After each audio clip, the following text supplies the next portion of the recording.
This is VOA News via remote. I'm Diane Roberts. Russian President Vladimir Putin bestowed a $1.5 billion loan on Belarus Monday after its embattled leader Alexander Lukashenko flew to entreat his patron for more support. A day after more than 100,000 protesters took to the streets of Minsk for the fifth straight weekend to demand his removal, Lukashenko flew to the Black Sea resort of Sochi to ask Putin for help. In addition to the loan, the Russian president signaled support in other ways for the man who has led Russia's closest ally for 26 years, saying defense cooperation would continue between the two countries. Putin also backed plans Lukashenko has previously announced for constitutional reform, which the opposition has dismissed as a stunt to cling to power after an election it says was rigged. Partial results Monday show the ruling United Russia Party secured landslide wins at weekend regional elections, but lost its majority in a Siberian city council contested by supporters of stricken Kremlin critic Alexei Navalny. Supporters of the opposition politician made rare gains and won seats in some cities.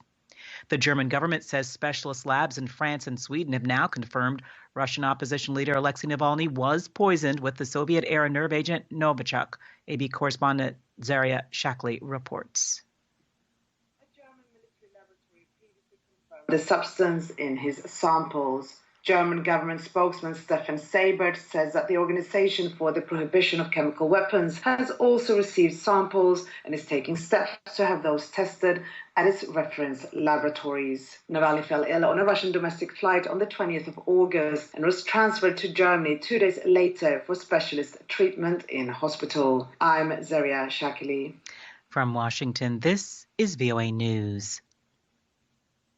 Mexican President Andrés Manuel López Obrador said Monday Israel should not protect a former Mexican official believed to be residing there. He added Israel had been informed of an arrest warrant against the individual. Tomás Zerón is an official in the previous administration who is wanted for tampering with evidence and torture in the case of 43 missing students, among other crimes. López Obrador said Zerón was not, quote, politically persecuted, end quote. The Lebanese military killed a wanted militant leader during a raid in the country's north that also left 4 of its troops dead, the army said Monday. The raid near the northern town of Minya occurred late Sunday and targeted the house of one of Lebanon's most wanted extremists, Khaled Talawi, who was blamed for an attack last month that killed 3 men in a northern village.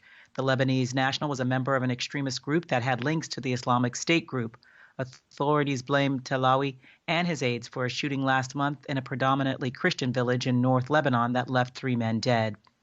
Monday, the European Union ramped up pressure on Prime Minister Boris Johnson to step back from breaking the Brexit divorce treaty, delaying a key decision on London's euro clearing just as he faces a rebellion in the British Parliament.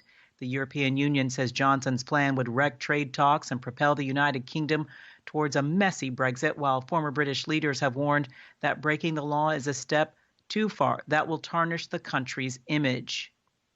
The House of Commons is due to vote on moving the internal market bill, which the EU has demanded London scrap by the end of the month, to its next amendment stage after a debate that Johnson will introduce.